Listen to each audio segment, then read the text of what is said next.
एक रंग उधळे नभी हिरवाईले अवनी चिंबवली दान ही जादू केली कोणी ढगांचा पडदा धरुनी उजळीत रंग भरू पावसाची गुपित उकळण्या मान्सून संगे फिरू colours of monsoon colours of monsoon मान्सूनचे विविध रंग रहस्य उलगडणारी web series colours of monsoon Bhavtal प्रस्तुत कलर्स ऑफ मान्सून.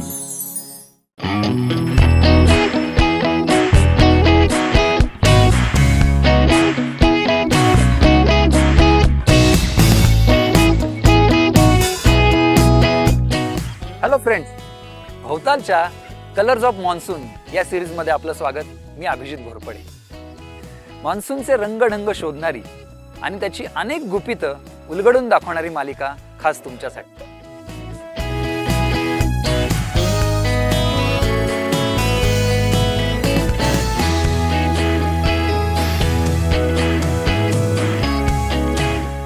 मान्सून अर्थात मोसमी वारे ही भारताची खरी ओळख. पण मान्सून हा फक्त भारतातच आढळतो का? तर नाही. जगाच्या पाठीवर अनेक देशांमध्ये मान्सून पाहायला मिळतो. विषुववृत्ताच्या म्हणजेच इक्वेटरच्या दोन्ही बाजूंना तो अनेक प्रदेशांमध्ये आढळतो. मग उत्तर अमेरिका असेल, दक्षिण अमेरिका असेल, आफ्रिका, ऑस्ट्रेलिया असा जगाच्या पाठीवर अनेक ठिकाणी मान्सूनचे वारे पाहायला मिळतात. आशिया खंडाबद्दल सांगायचं तर आग्नेय आशिया देशांपासून ते जपानपर्यंत सर्वत्र त्याचा आढळ असतो. हे जर खरं असलं तरी सुद्धा भारताच्या मान्सूनची सर जगातल्या कुठल्याही मान्सूनला नाही. का बरं असं? चला त्याचा शोध घेऊया.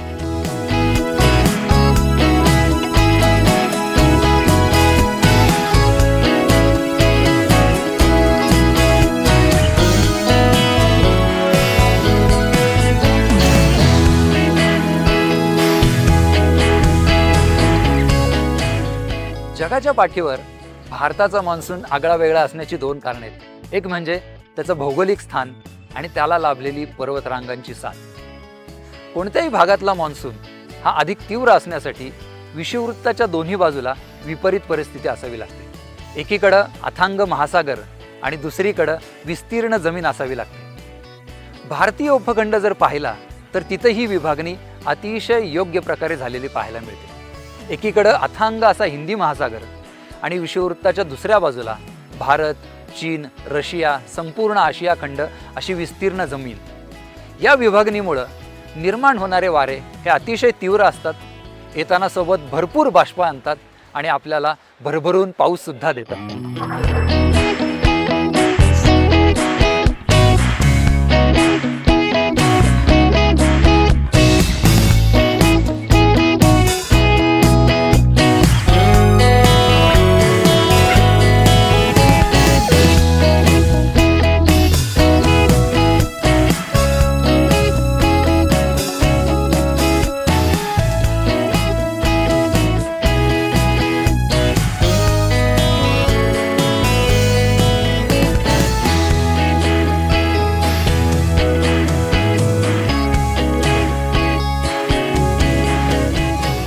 वारे हिंदी महासागरातून जमिनीवर येतात ते भारतामार्गेच. ते उत्तरेकडे जातात.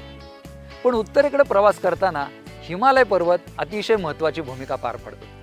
हिमालयामुळं हे वारे अडतात आणि भारतापुरतेच मर्यादित राहतात.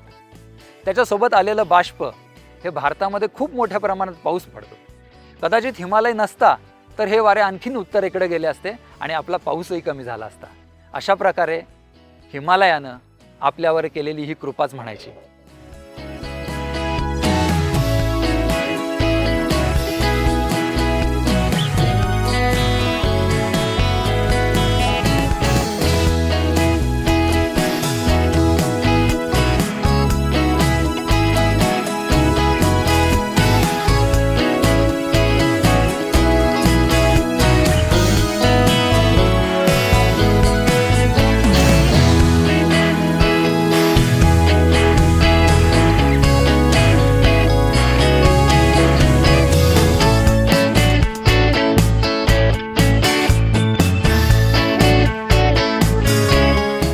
या वेगळेपणामुळं भारतात पावसाळा हा स्वतंत्र ऋतू म्हणून गणला जातो. जगात इतर देशांमध्ये मान्सून असतो, पण तो 2-1 महिनेच पाऊस देतो. पण भारतात जून ते सप्टेंबर असा तब्बल 4 महिने पावसाळा असतो. हे सगळं घडतं ते मान्सूनमुळं. यावरनं लक्षात येतं की मान्सून ही भारताची का ओळख आहे.